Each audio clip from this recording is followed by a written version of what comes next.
doing it for Dale today here at Omega Auto Clinic. I guarantee it. Brickyard 400 is where it's at. Let's get started.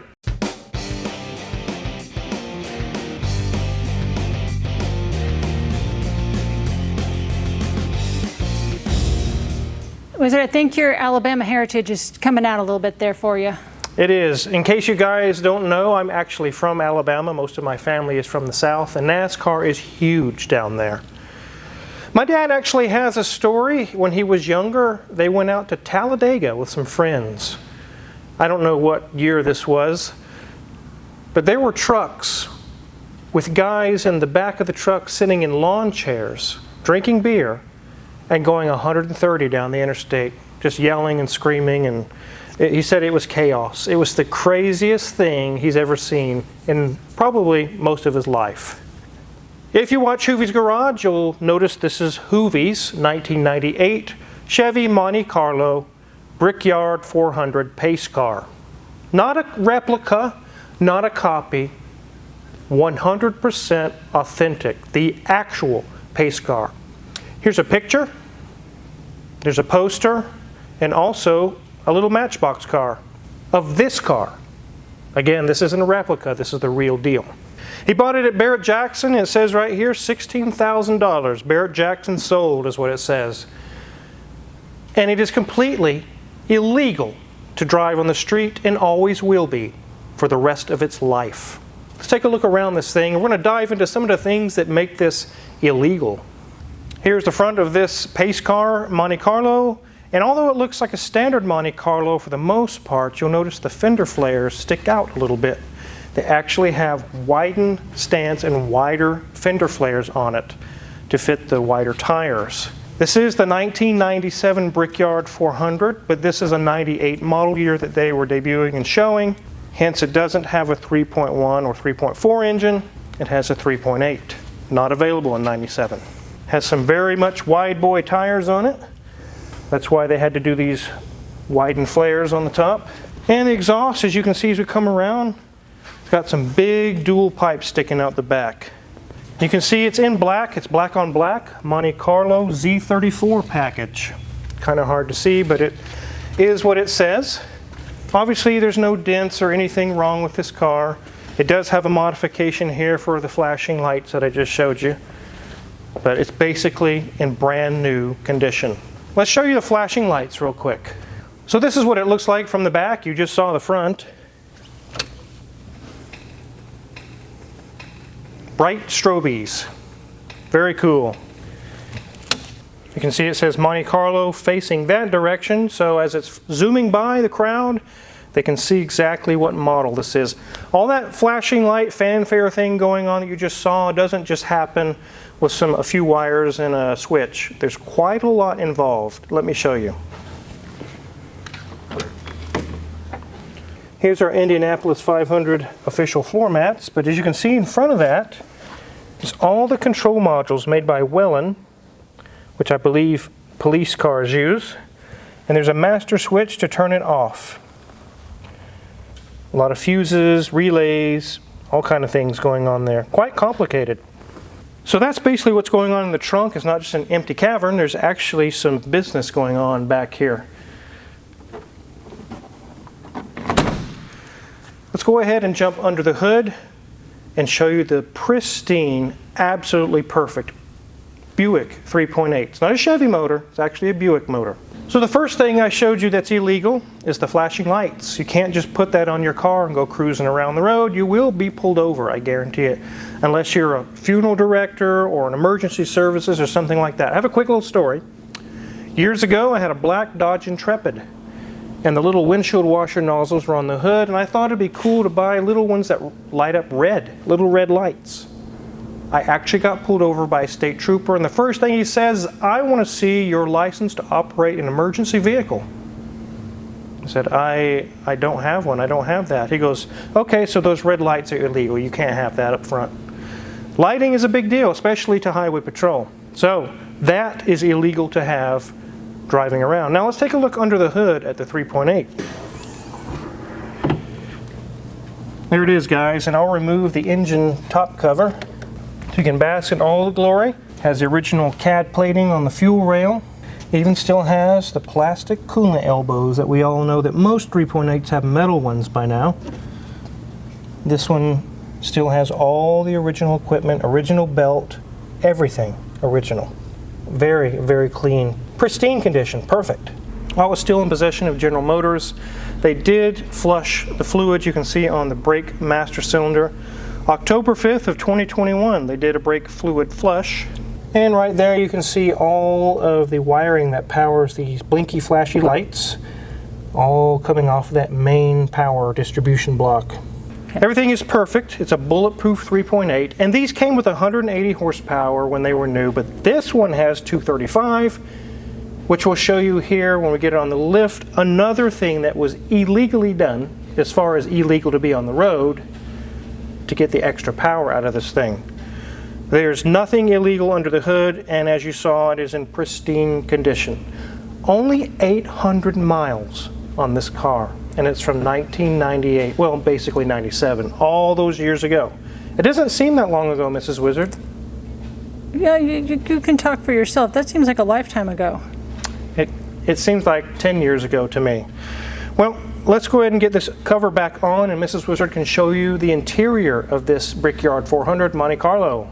Look back there, 834 miles and 7/10. That's it. After all these years, this thing is new. And let me tell you, it smells new in here. This has new car smell because it, again, 800 miles. Now, I wish I could say there's something new and something interesting or something fabulous that they added to here, and really they didn't do a whole lot of change in here, possibly because the outside was the main focus. But as we look, everything's in perfect shape. Nothing is scratched, nothing is marred, everything is in excellent shape. The one thing that they have changed is they have added that switch, and that is the switch that activates those fun lights that the Wizard was showing just a few minutes ago. This does have an automatic transmission. As we move back, there are the keys. And, well, why would you ever put something down there? But there is your very small little center console box. But again, nothing was ever there to make it dirty. The seats, these are so comfortable because really nobody's ever really sat in them. I can't imagine anybody sat in this passenger seat. But it says Brickyard 400, August 2nd, 1997. That's the day after my birthday, so an excellent day.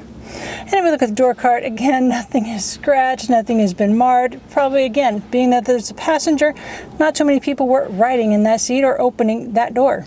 And in the back seat, you'll see that they have added, again, where it says Brickyard 400 embroidered into the back, and it looks like no one has ever sat there. I bet they haven't. I mean, they look absolutely perfect. The lap belt, there's not even a little bit of a crumb or crust, from somebody sitting there and something falling on their lap. You know how seat belts get nasty. Headliner's in great shape. There's a lot of gray in here, but everything's, as I said, new. So I hope you enjoyed your trip down memory lane to 1998, or at least the model year for this model. This is amazing. So many of these cars are wrecked and trashed, and, well, the plastic is, brittled away to nothingness. So, wow, this is a fun trip to do. So I'm just really curious, what else can be illegal on this car? So on to the next thing that makes this car illegal on the road. I'm going to lock and unlock the doors. And normally we would see the turn signal or the hazard lights flash. Nothing. And this is one of the things that Hoovie wants me to look at. I've already looked at it and discovered kind of what's going on. But let me show you something in the interior. So nothing looks physically different in here. I got the ignition on. Wait till it's done beeping for you guys. I'm going to turn on my turn signals. Nothing. Okay, I'll try the other direction. Nothing. So here's left and right. And lastly, I'll try the hazards. Nothing. Completely dead. The entire turn signal system is inoperable. So I've dived into this issue. There's power at the fuse. There's power everywhere. It has a turn signal hazard flasher. Everything's actually there. And I can get the flasher to flash and do its thing. And I kind of removed some of the steering column panels, and there's no power going to the switch. Nothing's going on there. I asked Hoovie, do you want me to dive deeper into the dash? He said no. No, it's got such low miles, it's so pristine, I don't want to take apart the dash. So very likely from the factory, this thing was built just to be a pace car. Turn signals were not important because it was never going to be on the road anyways, and it's not supposed to be. It actually says on the documents here posted on the windshield, and I'll show you that. So it mentions, and I'm not going to read the whole thing to you, but basically there's no warranty because it's been modified and it's branded as scrap, non-salvageable at all, sold as scrap title. It is not street legal. And Hoovie actually explained this to me, that this car will never be street legal. It'll never be able to be titled. It'll never be able, there's no workaround. There's no magic trick. It's just a collector's car that you keep in a garage under a car cover that you show at parties or show to friends or whatnot. It's not for driving, daily driving. It is completely illegal on the road. There's one more thing that makes this thing federally illegal to operate on the road. Let's get it on the lift.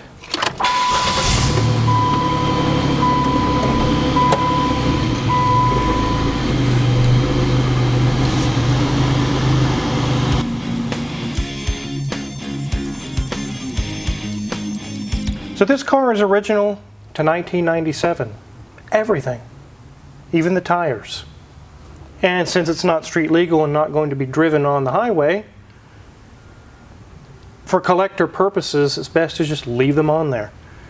One thing that's very interesting, it has a separate oil cooler right here. You can see that these AN fittings have been added. That's not mass production. You don't see anodized aluminum fittings like that. And it goes over here to this stacked cooler right here. An additional cooling, kind of a little radiator, and there's one right here as well. And there's one right here as well. There's 3 of them. Probably transmission, engine oil, and maybe power steering. One of the things Hoovie was concerned about is he said the AC does not work. And that was fairly easy to figure out. I knew all the 80s and 90s GM vehicles, when their AC quits, it's because the refrigerant leaked out of the compressor. And sure enough, that's what happened here. You can literally see oil coming out of the compressor case where the seams are, and it's been leaking for quite some time. You can see the staining on the frame. And luckily that's not catastrophic. There's no major AC system damage. It just needs a new compressor and recharge the system. This one has been compromised, the seals on the case, from sitting so long. It just leaked the refrigerant out and then started leaking the oil out. But everything else is like brand new. Here's our starter. It still has the CAD plating, or whatever yellow plating that is, and even has the sticker on it. Here's our oil pan and our transmission. Normally on these GM vehicles you'll see leaks here going on these cooler lines, especially if they have the O-ring style. But those obviously are not leaking. Nothing is leaking here other than the AC compressor. We did find on Hoovie's video a lot of grease gunked up in the wheel right here. I'll actually get some of it and show it to you. And several people commented on his video that they believed it was something that was on the track, maybe oil spill or something on race day, or I don't know. There's nothing leaking on this car. I don't really know where it came from. I'll have to clean that up for him. Obviously the brakes are like new, the CV shafts, the boots are all like new. All the suspension parts are even still glossy black paint. This side also, there's literally nothing to find that's wrong. It's all factory fresh. You can see in 2021 they also did the oil change just for time's sake. It didn't even get to 1,000 miles yet. Right here we start to see where they got the extra horsepower out of this engine. They probably did some tuning with the ECM software and some things of that nature. Also, it has free-flowing exhaust. There literally is 0 emissions on this car. Not even a catalytic converter. It's straight pipe all the way to this muffler, kind of like a glass pack style muffler, which is huge. It's like 2.5 inch or 3 inch. Definitely way larger than we see on a standard Monte Carlo of this year. And it goes back to dual mufflers with those big cannons for exhaust tips. These things mean business. I know when I start this thing up, the exhaust smells identical to my '63 Cadillac Coupe de Ville that you guys have seen.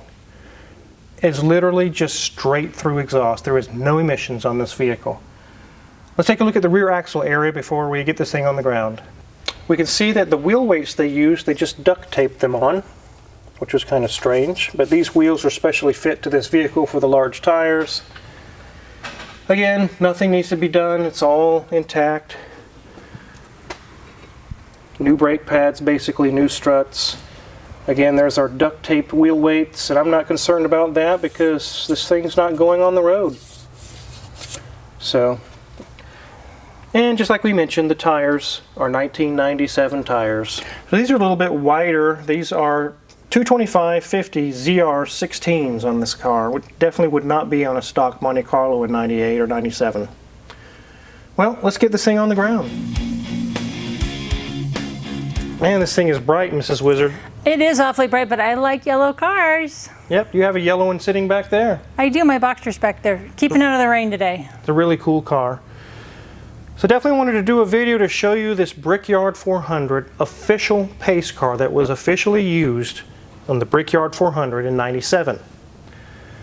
Hoovie bought it just for the provenance because of what it is, not to go driving or cruising it around. As we have seen through this video today, if he were to be pulled over by an EPA official, some sort of federal highway officer or something, he could rack up some serious traffic citations very quickly that would probably get into the thousands, if not tens of thousands of dollars. But it is a really cool car. I haven't seen one of these Monte Carlos this nice in a long time, especially in brand new condition. I don't think there's very many left in the world that are this nice. It's too bad you can't go for a cruise in this thing, because I probably would. And also, unfortunately, Hoovie won't get a very big bill on this. It's literally brand new, the whole car. So we'll get his AC fixed. There's no fixing the turn signals, which I probably could figure them out, but as Hoovie requested, he does not want his dash torn apart and tracing wires and seeing maybe a harness is missing or something. He said leave that alone. So we're going to leave that alone. And just an oil change, general check over, and it does have a check engine light for an O2 sensor for the cat. Imagine that. But they don't care about that back then. They weren't going to take it on the highway. So, if you're curious what kind of tools we're going to use to work on this really sweet Monte Carlo, check our Amazon affiliates link in the description below. If you purchase anything there, we get a small cut and really appreciate it. All the tools we use in the shop are listed for sale there. Make sure to hit the subscribe button because we're doing it for Dale here at Omega Auto Clinic with this really sweet Monte Carlo. Many more cool videos to come. Thanks for watching.